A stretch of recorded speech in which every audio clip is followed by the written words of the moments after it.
Hello friends, welcome back to our channel. Kids எல்லாருக்குமே school reopen பண்ணிட்டு இருப்பாங்கன்னு நினைக்கிறேன். எல்லாருக்குமே ரொம்ப யூஸ்ஃபுல்லாக இருக்கிற மாதிரி 5 டேஸ்க்கு 5 லஞ்ச் பாக்ஸ் ரெசிபிஸ் நான் ஷேர் பண்ணியிருக்கேன். இது கண்டிப்பாக நீங்கள் வீட்டில் ட்ரை பண்ணி பாருங்கள். இந்த 5 லஞ்ச் பாக்ஸ் ரெசிபிஸும் ரொம்ப ஹெல்த்துக்கும் ரொம்ப நல்லது. அது இல்லாமல் குழந்தைங்களும் ரொம்ப விரும்பி சாப்பிடுவாங்க. நீங்கள் ட்ரை பண்ணிவிட்டு கண்டிப்பாக எப்படி இருந்ததுன்னு கமெண்ட் பண்ணுங்கள். உங்களுக்கு இந்த வீடியோ பிடிச்சிருந்ததுன்னா கண்டிப்பாக லைக் பண்ணுங்கள், ஷேர் பண்ணுங்கள். ஃபர்ஸ்ட் டைம் நம்ம சேனலை பார்க்குற மாதிரி இருந்தால் சப்ஸ்கிரைப் பண்ணுங்க. பக்கத்தில் இருக்க பெல் ஐக்கானை கிளிக் பண்ணிக்கோங்க. அப்போதான் உங்களுக்கு நோட்டிஃபிகேஷன் வரும். ஓகே, வாங்க வீடியோக்குள்ளே போகலாம்.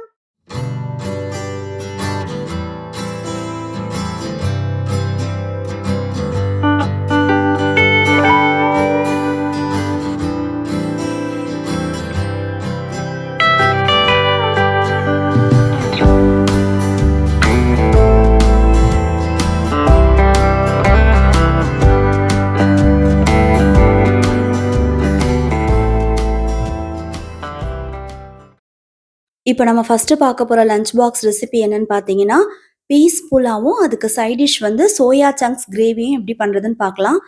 இது ஒரு ஹை ப்ரோட்டீன் லஞ்ச் ரெசிபி. இது ப்ரிப்பரேஷன் டைமும் ரொம்ப கம்மியாக தான் எடுக்கும். ரொம்ப சீக்கிரமாகவே ரெடி பண்ணிடலாம். வாங்க எப்படி பண்ணுறதுன்னு பார்க்கலாம். இந்த ரெசிபிக்கு அகலமான ஒரு கடாயில் கொஞ்சமாக நெய் ஊற்றி பிரியாணிக்கு தேவையான ஸ்பைசஸ் எல்லாமே ஆட் பண்ணிக்கலாம். கொஞ்சமாக கேஷ்யூஸ் போட்டுக்கலாம். 2 பச்சை மிளகாவை கீரி சேர்த்துக்கலாம். ஒரு வெங்காயத்தை ஸ்லைஸாக கட் பண்ணி ஆட் பண்ணி தேவையான அளவு உப்பு, வேக வச்ச பட்டாணி, அதுக்கப்புறம் இந்த பட்டாணி வேக வச்ச தண்ணியை அதில் சேர்த்துட்டு, அதனால தண்ணி ட்ரை ஆனதுக்கப்புறமா 75% குக் பண்ண பாஸ்மதி ரைஸ் அதில் சேர்த்துட்டு, ஃப்ளேவருக்கு கொஞ்சமாக நெய் ஊற்றி மிக்ஸ் பண்ணிங்கன்னா பீஸ் புலாவ் ரெடி. சோயா சங்க்ஸ் கிரேவி பண்ணுறதுக்கு ஒரு பேனில் கொஞ்சமாக எண்ணெய் ஆட் பண்ணிக்கலாம். சோம்பு தாளிச்சிக்கலாம். இதில் ஒரு பெரிய வெங்காயத்தை ஸ்லைஸாக கட் பண்ணி ஆட் பண்ணிக்கலாம். 2 தக்காளியை அரைச்சி சேர்த்துக்கலாம்.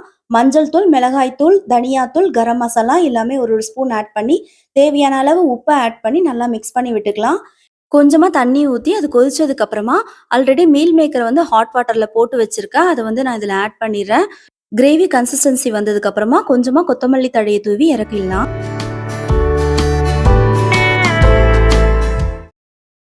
நம்பர் 2 ஹெல்த்தியான ரெசிபி வரகரிசி சாம்பார் சாதம்.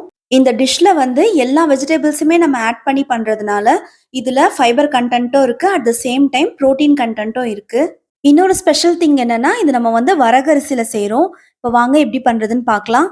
1 கப் வரகரிசியும் 1/2 கப் துவரம்பருப்பும் எடுத்து நல்லா 4 to 5 டைம்ஸ் வாஷ் பண்ணி எடுத்துக்கோங்க.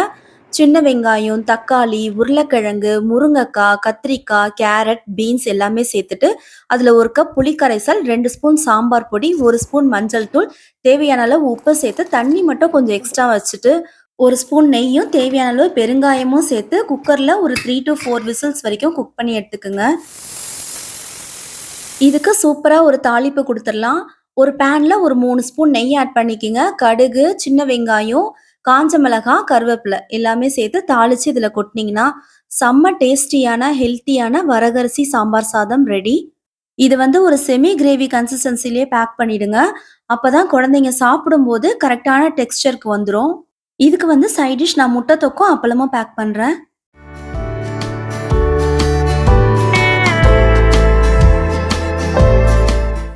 நம்பர் 3 ஹை ஃபைபர் கண்டென்ட் இருக்கிற பீட்ரூட் ரைஸ் எப்படி பண்ணுறதுன்னு பார்க்கலாம். பீட்ரூட்ல ஃபைபர் கண்டென்ட் அதிகமாக இருக்கு. ஒரு சில குழந்தைங்க பீட்ரூட் பொரியல்லாம் பண்ணி கொடுத்தா சாப்பிட மாட்டாங்க. அவங்களுக்கு நீங்கள் இந்த மாதிரி பீட்ரூட் ரைஸ் பண்ணி ட்ரை பண்ணி பார்க்கலாம். ஒரு சின்ன குக்கர் எடுத்துக்கோங்க. அதில் கீ ஆட் பண்ணிக்கோங்க. அதில் பிரியாணிக்கு தேவையான ஸ்பைசஸ் எல்லாமே ஆட் பண்ணிவிட்டு 2 பச்சை மிளகா, ஒரு வெங்காயம் ஸ்லைஸாக கட் பண்ணது சேர்த்துக்குங்க. இஞ்சி பூண்டு பேஸ்ட், ஒரு தக்காளி கட் பண்ணி சேர்த்துக்குங்க. தேவையான அளவு உப்பை சேர்த்து நல்லா வதக்கி விட்டுக்குங்க. இதில் ஒரு மீடியம் சைஸ் பீட்ரூட்டை நான் துருவி வச்சுருக்கேன். அதையும் சேர்த்து வதக்கி விட்டுட்டு மஞ்சள் தூள், மிளகாய் தூள், கரம் மசாலா எல்லாமே ஒரு ஸ்பூன் ஆட் பண்ணி நல்லா வதக்கி விட்டுக்குங்க. இந்த டிஷ்ஷுக்கு தேவையான அளவு தண்ணி ஊற்றி தண்ணி கொதிச்சதுக்கப்புறமா நான் இன்னைக்கு சாப்பாடு அரிசி தான் இதில் செய்கிறேன். சாப்பாடு அரிசியை தேவையான அளவு சேர்த்துட்டிங்கன்னா செம்ம டேஸ்டியான பீட்ரூட் ரைஸ் ரெடி. இதில் கொத்தமல்லி தழையை தூவி நீங்கள் கார்னிஷ் பண்ணிக்கிங்க. இதுக்கு சைட் டிஷ் நான் எக்கை பாயில் பண்ணி மிளகாத்தூள், உப்பு, மஞ்சள் தூள்லாம் போட்டு நான் ஃப்ரை பண்ணி எடுத்திருக்கேன். நீங்கள் ரைத்தாவும் இதுக்கு சைட் டிஷ்ஷாக வச்சுக்கலாம். அந்த காம்பினேஷனும் நல்லாயிருக்கும்.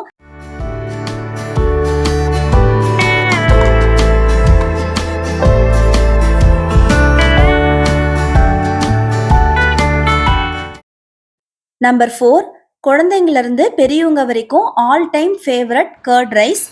ஆனா நான் இத வந்து இன்னைக்கு நான் குதிரைவாலில பண்ண போறேன். 1 கப் குதிரைவாலி அரிசிக்கு 3 மடங்கு தண்ணி ஊத்தி தேவையான அளவு உப்பு சேர்த்து குக்கர்ல 3லருந்து 4 விசில் போட்டு எடுத்துக்கலாம். இதுக்கு சைட் டிஷ் வந்து பொட்டேட்டோ ஃப்ரை பண்ண போறேன். வேக வச்ச உருளைக்கிழங்க பெருசு பெருசா கட் பண்ணி எடுத்து ஒரு பேன்ல ஆயில் சேர்த்துட்டு, உப்பு, மஞ்சள் தூள், மிளகாய் தூள் இது எல்லாமே சேர்த்து நல்லா ஃப்ரை பண்ணி எடுத்துட்டீங்கனாலே போதும். பொட்டேட்டோ ஃப்ரை வந்து ரெடி ஆயிடும். இந்த கேப்ல நமக்கு அரிசியும் நல்லா வெந்துருச்சு. இதுல 1 கப் தயிரு, 1 கப் பாலு, 1 கியூப் பட்டர் ஆட் பண்ணி நல்லா மிக்ஸ் பண்ணி விட்டுக்கலாம். ஃபைனலி ஒரு பேன்ல ஆயில் ஆட் பண்ணி கடுகு சேர்த்துக்கலாம். கொஞ்சமா இஞ்சி சேர்த்துக்கலாம். பச்சை மிளகாய் ஆட் பண்ணிக்கலாம். கருவேப்பிலை, காஞ்ச மிளகாய் இது எல்லாமே சேர்த்து நம்ம வந்து தாளிப்பு குடுத்துக்கலாம். தயிர் சாதமும், சாம்பார் சாதம் மாதிரி நல்லா செமி கிரேவி கன்சிஸ்டன்சிலயே பேக் பண்ணுங்க. அப்பதான் குழந்தைங்க சாப்பிடும்போது கரெக்ட்டா இருக்கும்.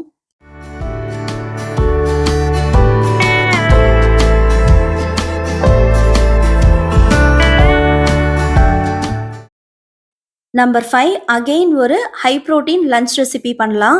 சன்னா பிரியாணி பண்ணிட்டு அதுக்கு சைட் டிஷ் வந்து பன்னீர் ஃப்ரை வந்து எப்படி பண்றதுன்னு பார்க்கலாம். இந்த ரெசிபி வந்து வெஜிடேரியன்ஸ்க்கு இன்னும் நல்லாவே யூஸ்ஃபுல்லா இருக்கும். ஒரு குக்கர் வச்சுக்கலாம். தேவையான அளவு நெய்யும், எண்ணெயும் ஆட் பண்ணிக்கலாம். பிரியாணிக்கு தேவையான ஸ்பைசஸ் எல்லாமே ஆட் பண்ணி, வெங்காயத்த நல்லா ஸ்லைஸா கட் பண்ணி சேர்த்துக்கலாம். இஞ்சி பூண்டு பேஸ்ட்டு, தக்காளி, தேவையான அளவு உப்பு. இது ஆல்ரெடி பாயில் பண்ண சன்னாவ இதுல நான் சேர்க்கிறேன்.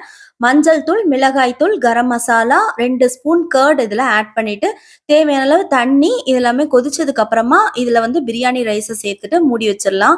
பன்னீர் ஃப்ரை பண்றதுக்கு பன்னீர் கியூப்ஸ சும்மா எண்ணெய் மட்டும் ஊத்தி ஃப்ரை பண்ணி தனியா எடுத்து வச்சுக்கலாம். ஒரு பவுல்ல 2 ஸ்பூன் கடலை மாவு, 1 ஸ்பூன் அரிசி மாவு, 1 ஸ்பூன் கார்ன்ஃப்ளவர், 1 ஸ்பூன் இஞ்சி பூண்டு பேஸ்ட், 1 ஸ்பூன் மஞ்சள் தூள், 1 ஸ்பூன் மிளகாய் தூள், 1 ஸ்பூன் கரம் மசாலா, உப்பு, 2 ஸ்பூன் கர்ட் எல்லாமே சேர்த்து தேவையான அளவு தண்ணி ஊத்தி நல்லா மிக்ஸ் பண்ணிக்கலாம். இதுல நம்ம பன்னீர் கியூப்ஸ வந்து டிப் பண்ணி அதே பேன்ல கொஞ்சமா ஆயில் ஊத்தி ஷாலோ ஃப்ரை பண்ணி எடுத்துக்கலாம். டீப் ஃப்ரை பண்ணாதான் ஆயில் அதிகமா இருக்கும். இதுல வந்து ஆயிலும் அதிகமா இருக்காது. அட் த சேம் டைம் கிறிஸ்பியாவும் இருக்கும். நமக்கு வந்து சன்னா பிரியாணியும் ரெடி ஆயிடுச்சு. இப்ப பேக் பண்ணிடலாம். அவ்வளோதான் ஃப்ரெண்ட்ஸ். டாப் 5 ஹெல்த்தியான லஞ்ச் பாக்ஸ் ஐடியாஸ் வந்து நான் ஷேர் பண்ணியிருக்கேன். நெக்ஸ்ட் ஒரு இன்ட்ரெஸ்டிங்கான வீடியோல பார்க்கலாம். தேங்க்ஸ் ஃபார் வாட்சிங். பபாய்.